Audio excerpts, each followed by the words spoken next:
Really, this house is charming. It gets such good light. Indeed. I want to start living here as soon as possible. While my in-laws laughed cheerfully, Farrell also nodded in satisfaction. Although we came to preview our new home, I hadn't expected it to be such a luxurious residence. As my in-laws and Farrell went ahead with plans on their own, my anxiety grew. Are we really going to buy this house? Unable to hide my confusion, Linda, our agent, quietly said to me, "Ma, let's talk in another room. There's something about the contract we need to discuss."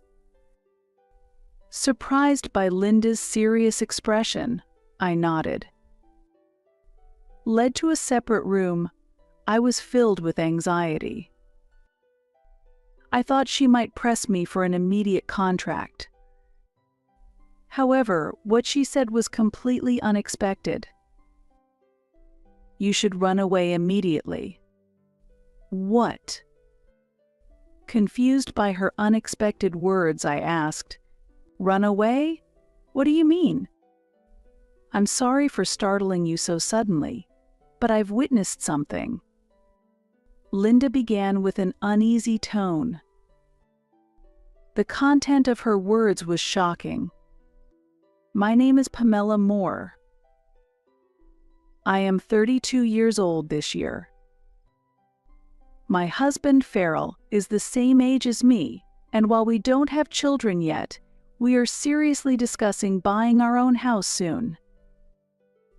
I have been longing for the charm of a downtown apartment, but Farrell prefers a detached house with more privacy. This is particularly because of Farrell's parents.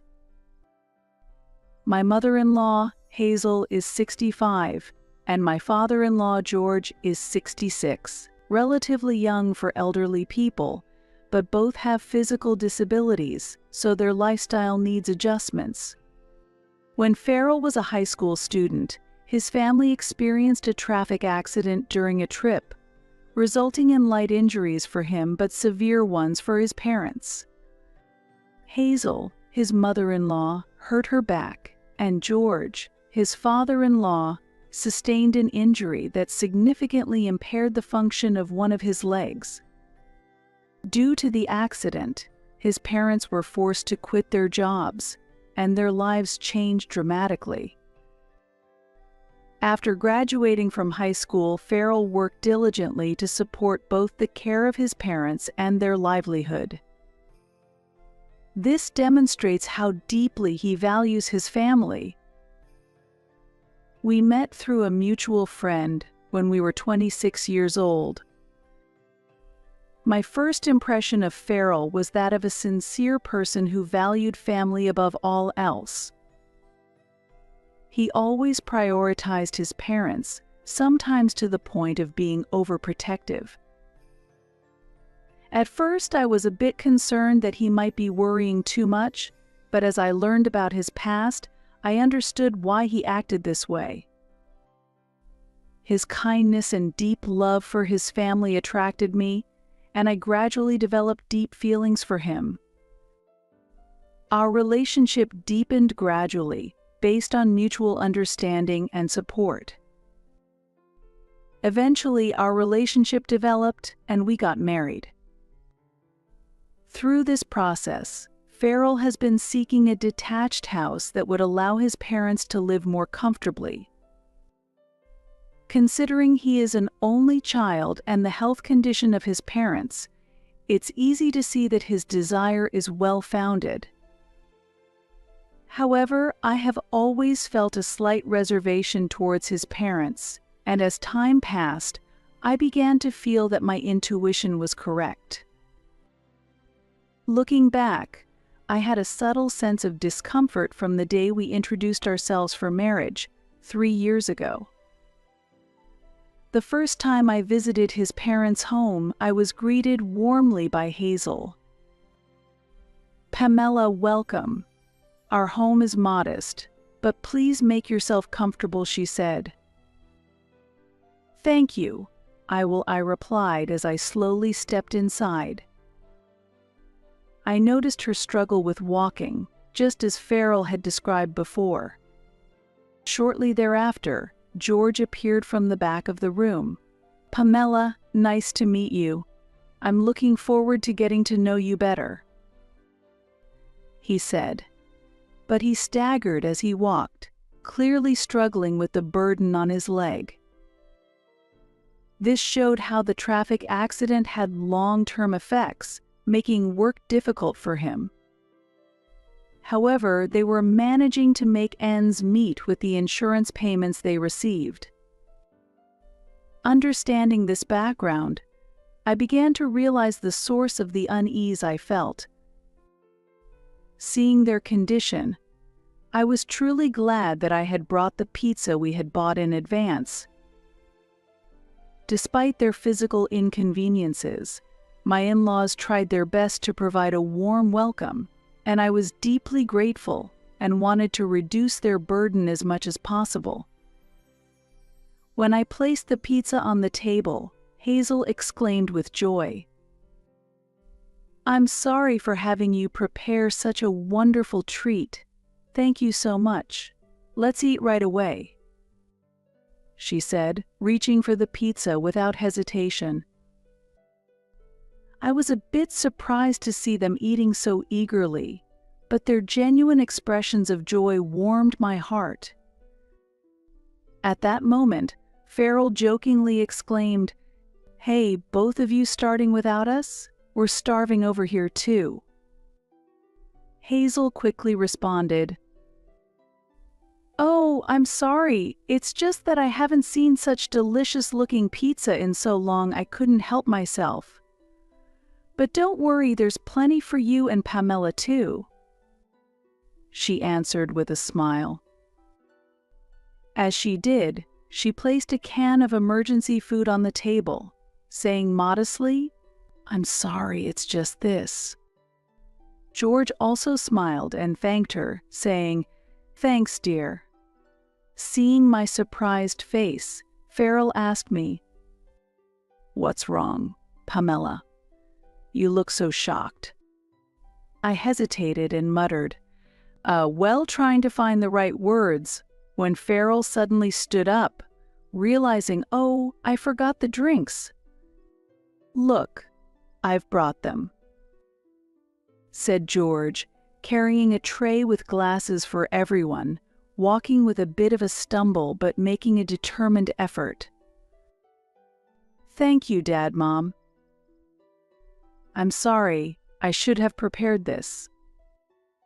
As I took the tray, I was shocked. The glasses were worn and some were cracked. The contents were just water. I saw my father-in-law fetching water from the bathroom earlier. Could it really be just tap water? "Thank you" was all I could manage to say.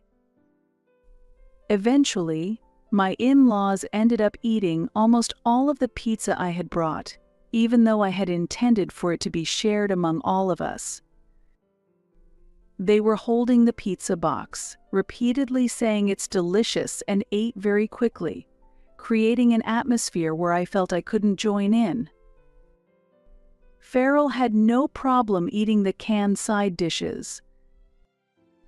I had brought the pizza wanting them to enjoy it, which was fine, but the canned food was unexpected. When I happened to pick up a can, I noticed it was nearing its expiration date. I ignored it and continued to eat silently. I could hardly taste anything. Seeing my silence, Hazel expressed concern and asked, "Did the simple meal make you feel sick?" "No, that's not it," I replied. "You can be honest with us. Farrell told us your family owns a lot of land, so you must be used to a different level of cuisine. I'm sorry, we can only provide something so modest." At first, I felt like she was being spiteful, but it seemed she genuinely believed that. I was even more confused about how to respond. "It's not like that," I replied hesitantly, as Hazel looked at me weakly. "I'm sorry. Farrell might have told you, but we are physically disabled. That prevents us from going to the supermarket often, and we can't provide as much hospitality as we'd like. It's frustrating to think about what we could do if we were more able-bodied." George nodded in agreement. Faced with their remarks, I found myself at a loss for words. "It's enough, really, thank you so much." It was clear that despite their physical limitations, my in-laws were doing their best to make us feel welcome. With their inability to work, it's understandable that their lives are more frugal. We only had canned food and tap water to make do with. Although I prepared pizza for everyone, it was somewhat unsatisfying to see it quickly consumed by just the two of them. Yet Farrell didn't seem to mind, and I felt it might be inappropriate to say anything. In the end, I left their house still harboring that dissatisfaction. Later, as we progressed with our wedding plans, Farrell apologized with a serious look on his face. "I'm sorry, my parents can't contribute financially to the wedding expenses." "It's okay, we were planning to use our own savings anyway, so don't worry," I responded cheerily. I had already advised my parents to refrain from contributing too, fearing it might embarrass his parents if only one side offered financial support. Consequently, we decided to have a modest ceremony. Afterward, I received a call from Hazel.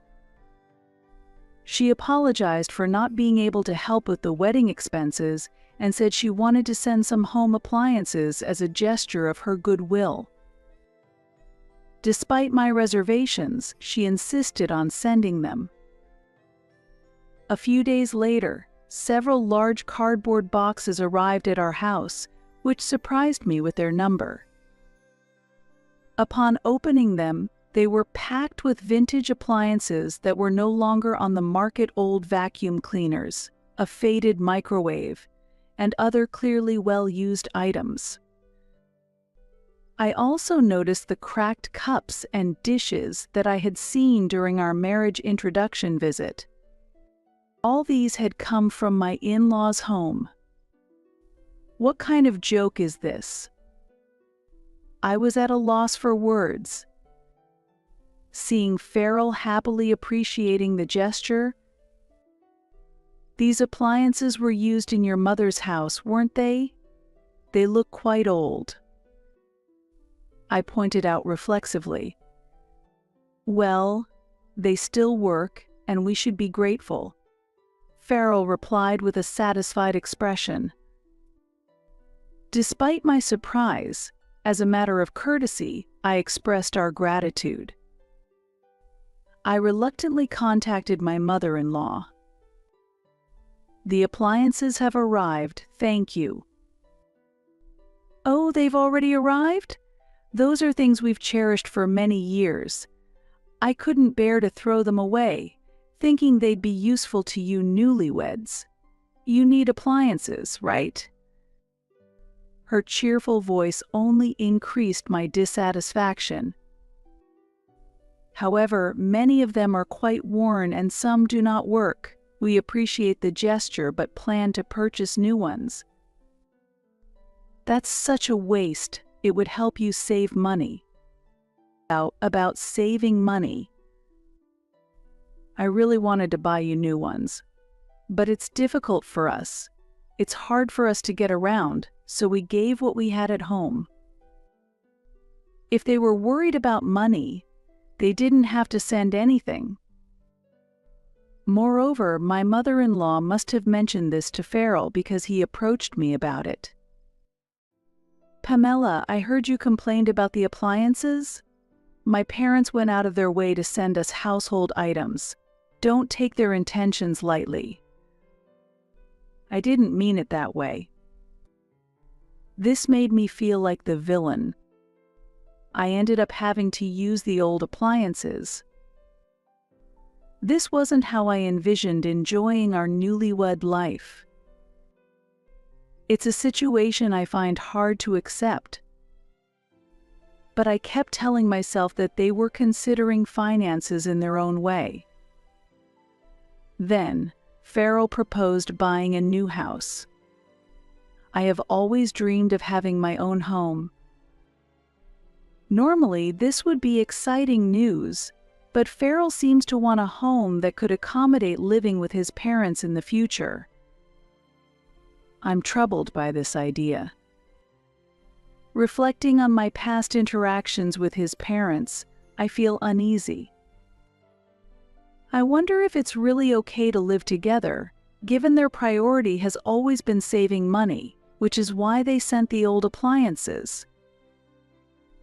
Initially, I thought they were trying to help in any way they could, but I began to doubt their intentions. Later, when I visited my in-laws' house, I noticed that all their appliances had been replaced with the latest models.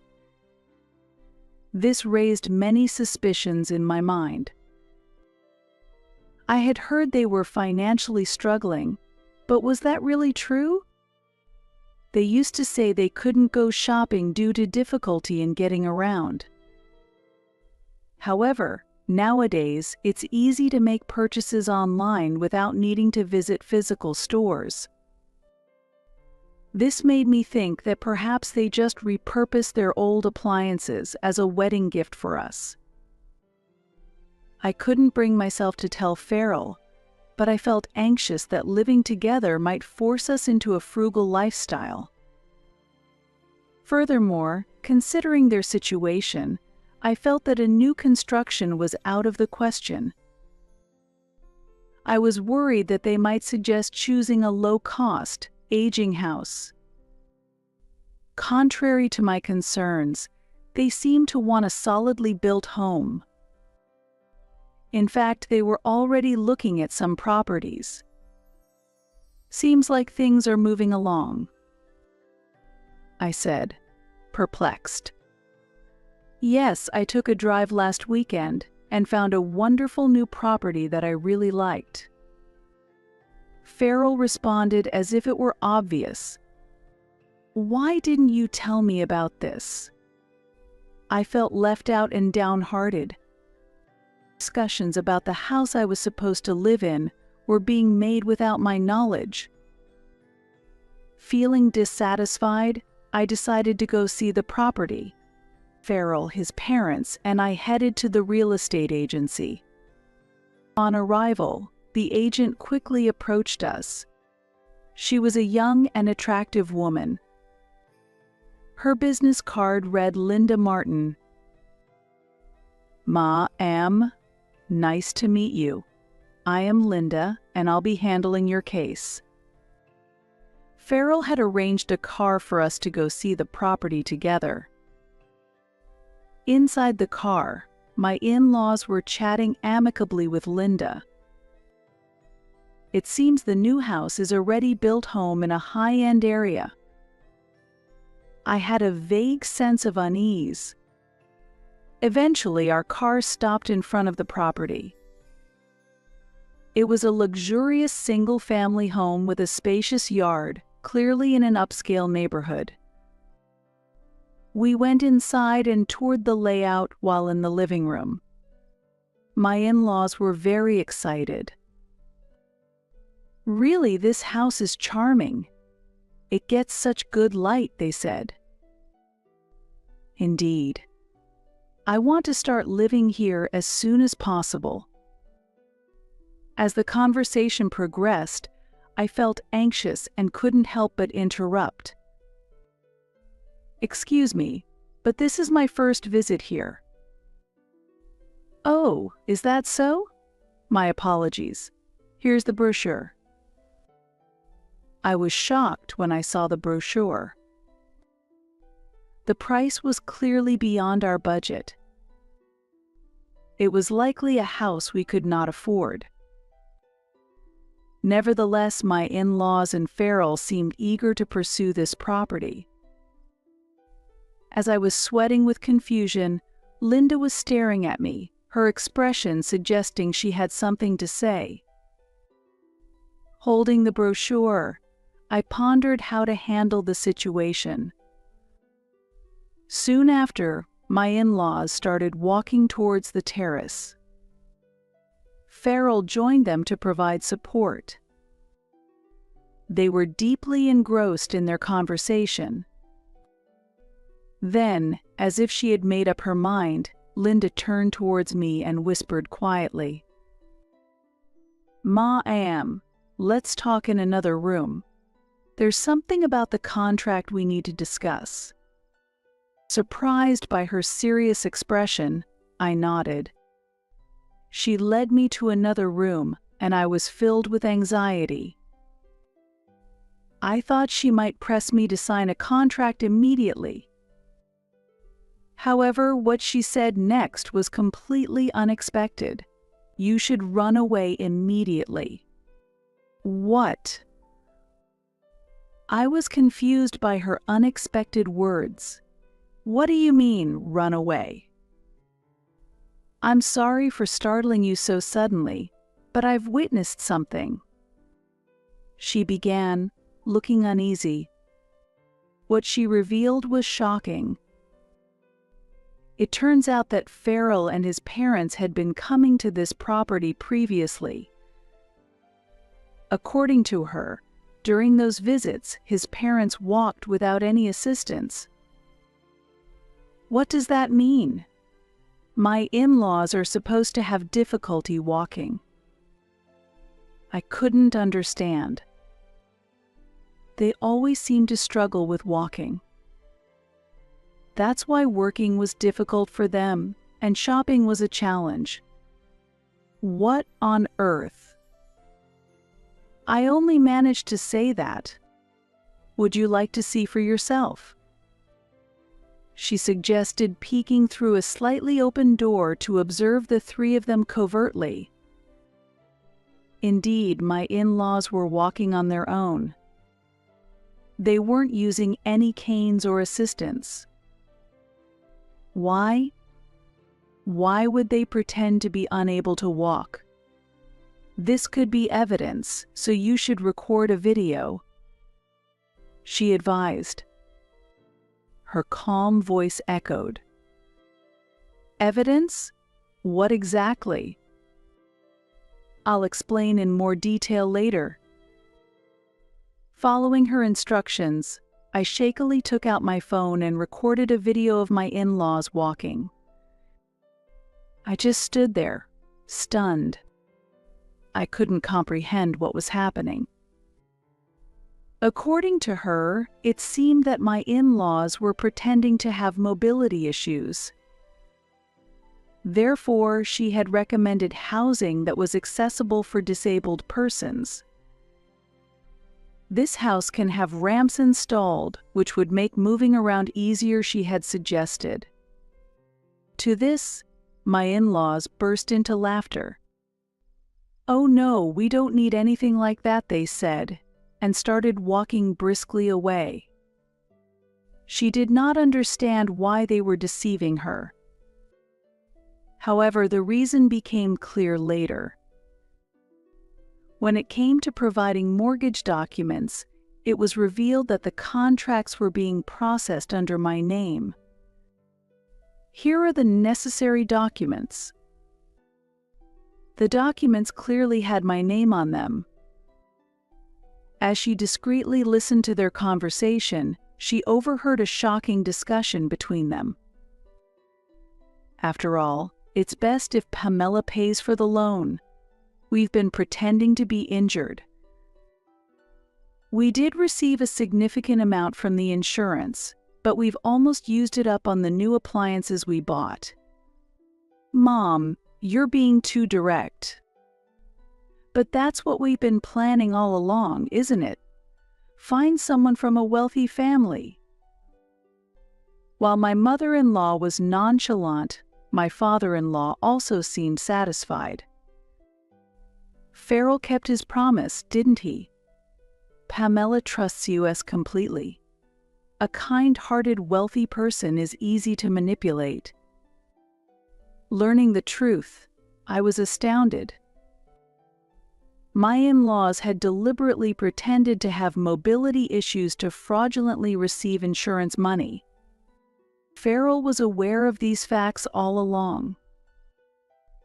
After she had let me hear that conversation between the three of them, I was silent for a while. I had never imagined that I would be the one paying the mortgage. In fact, my family owns several properties, and I had mentioned this when I first met Farrell. However, our lifestyle is very ordinary. My parents have always encouraged frugality, and we don't own expensive items. My income is not substantial. I'm just a regular office worker. I had never dreamed that being a landowner would make me a target for Farrell's advances, thinking that it meant wealth. Overwhelmed and unable to react, Linda apologized to me. I'm truly sorry for bringing this up so suddenly.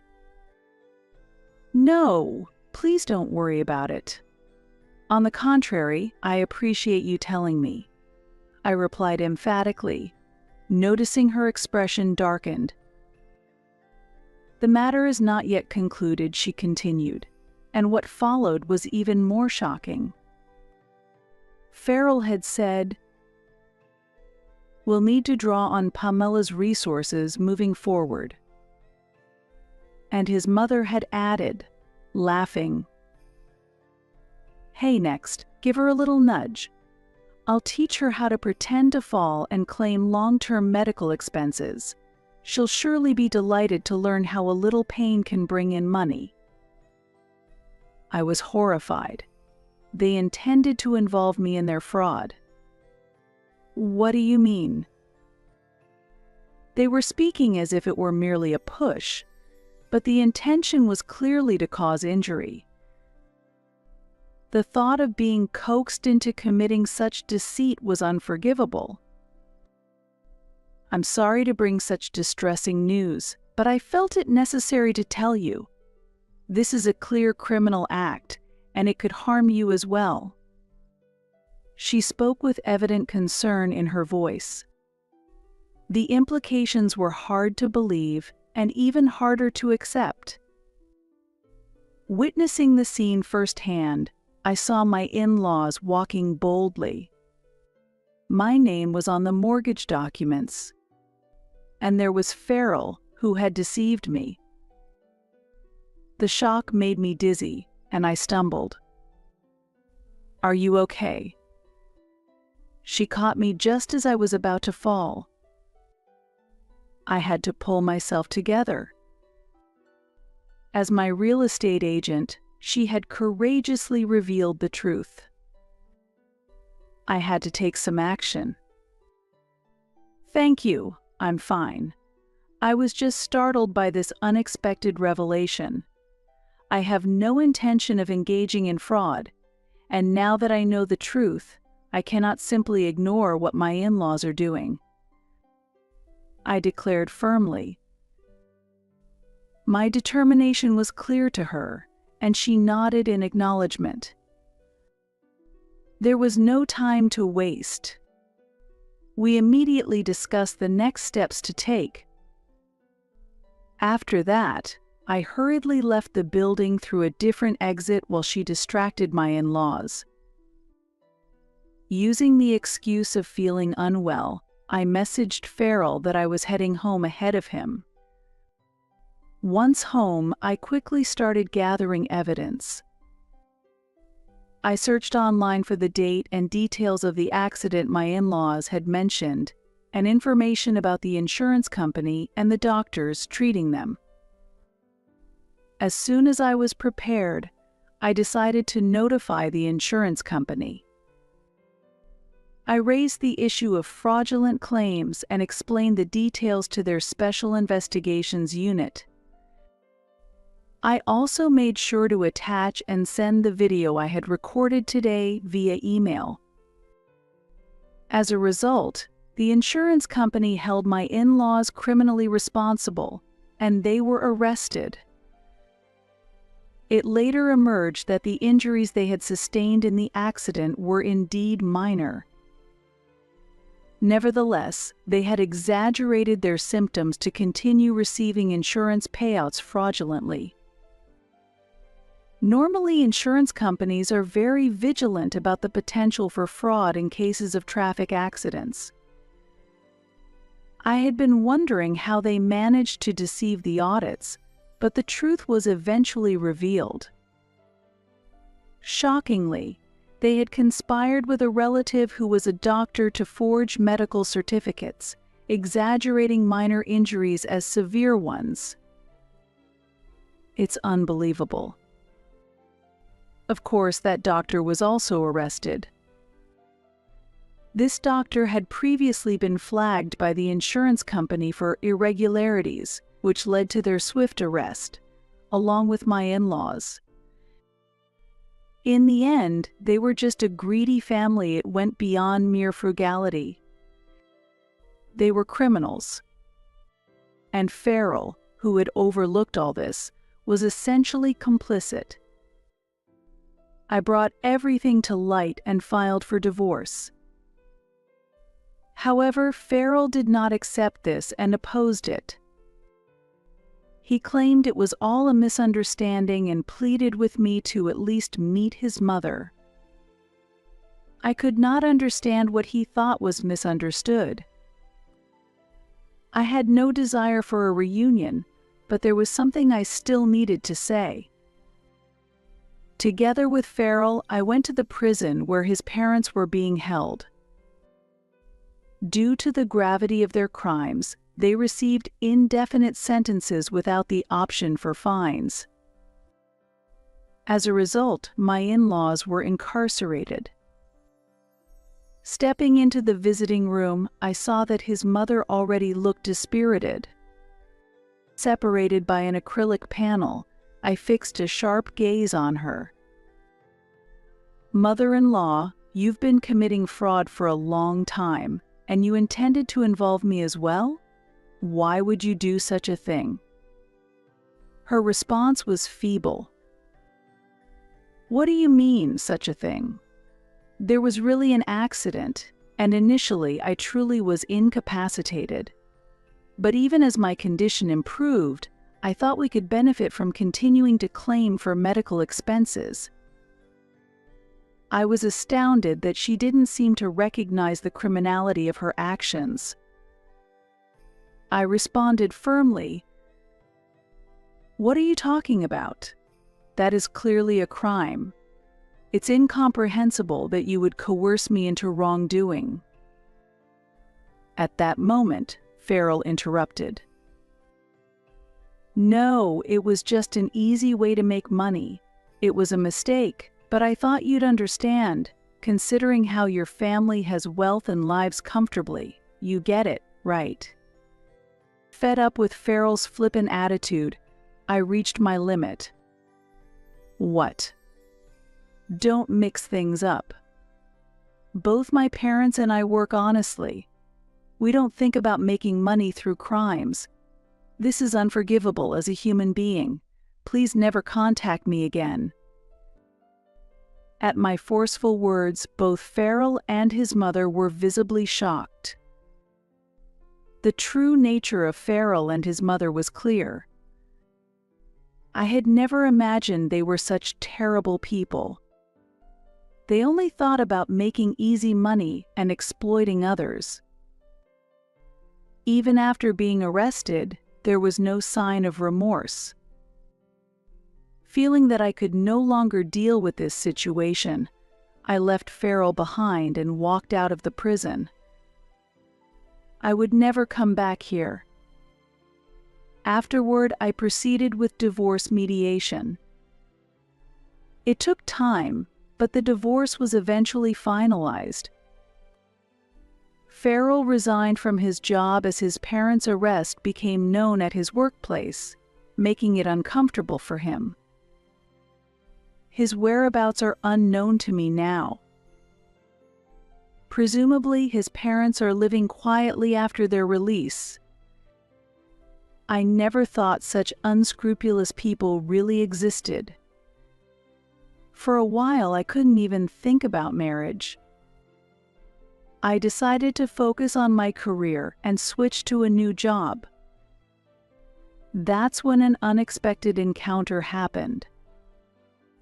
I met a kind man who understood and accepted me. He understood the hardships I had experienced and offered comfort.